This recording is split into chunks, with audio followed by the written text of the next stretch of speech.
Hello again, everybody. Today we're looking at solving and graphing one-step inequalities, specifically using the additive inverse. So first, let's do a quick review of what an inequality would look like. Remember that an equality would be something like y equals 3, where y has one value and it is only 3. An inequality would be something more like y is greater than 3, where y could have any value as long as that value was more than 3. What we're going to do today is we're going to take that information and we're going to start solving one-step inequalities. And the way we're going to do that, first I'm going to compare solving a one-step equation to a one-step inequality. Because we've already learned how to do one-step equations, I want to show you that the differences in solving these two types of problems are really non-existent. So let's start with this. When solving an equation, if I were to give you the equation y plus 4 equals 2, then the way that we would solve that would be using the additive inverse as our first step, and we would subtract 4 from both sides of the equation. So I'm using the additive inverse, and I have 4 and negative 4, which combined give me a 0 pair, so they cancel each other out. I bring down my y value, which is all I have left, and then I have, on the right-hand side of the equation, 2 and negative 4, or 2 minus 4. 2 and negative 4, if we combine those, will give us negative 2. So that's how we solve a one-step equation using the additive inverse. We just eliminate the constant, which then gives us the variable by itself. We've isolated the variable, and we have y equals negative 2. So we're going to compare that with solving a one-step inequality. So we're going to write essentially the same thing, y plus 4, but instead of using an equal sign, we're going to use an inequality, and we're going to say that y plus 4 is greater than 2. So when we solve a one-step inequality, the steps are actually identical to solving a one-step equation. Once again, we have to isolate the variable, meaning we need to get the variable by itself. Right now we have this plus 4 that's in our way. So to eliminate the 4, we're going to add negative 4 to both sides of the equation, just like we did, or rather both sides of the inequality, just like we did with the equation. As always, a 4 and a negative 4 eliminate each other. They create a 0 pair. They cancel each other out. So I'm left with y. 2 and negative 4, just as the previous problem had, is negative 2. The only difference is this time, instead of an equal sign, we have an inequality.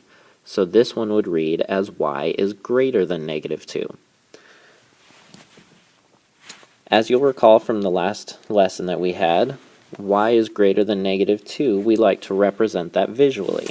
So when you're solving a one-step inequality, oftentimes you will also be asked to graph the one-step inequality. So we're going to do that as well. So we're going to create our number line. And remember, we always need to have the anchor point of the 0. And it doesn't need to be a big number line, just big enough to fit all the information that we need to have for this particular problem. That should work. And we just look at what we have to do, and then we graph it. So our first point that we're going to graph is the negative 2. That's where we started with our values that are possible answers. And the way we graph this, once again, is we look at the negative 2, and we start with an open circle, and we decide, do we need to fill that circle in? And remember, the way that you decide that is you look at the inequality. My inequality is just greater than. There's no equal to, which means if I were to substitute negative 2 in for y, then it would read negative 2 is greater than negative 2, which of course does not make sense. So we leave it an open circle to show that negative 2 cannot be an answer. Our next step is to look at which direction we need to draw our arrow. In this case, it says that y is greater than negative 2, so we have to determine is greater than to the right or to the left of that point. and hopefully we all realize that greater than, all the numbers that are greater in value than -2 are off to the right of that value. So we would draw our arrow off to the right, representing that anything that is greater than -2 will be able to substitute in for y and make this a true statement. So let's look at one more example, and then we will call it a day. Our next example is going to be another one-step inequality, and it's going to use the additive inverse, but I'm going to change a little bit of the things around this time. This time I want you to try to solve and graph, and pause the video and try it on your own first. Let's just do what you can. I want you to graph this problem. 4 is less than or equal to y plus 5. So go ahead and pause your video and try to solve this on your own, and remember to graph it as well, and we will see how you do. Okay, so hopefully you have already solved as much of this as you can, and we can go through and we can check your work and see how everything went.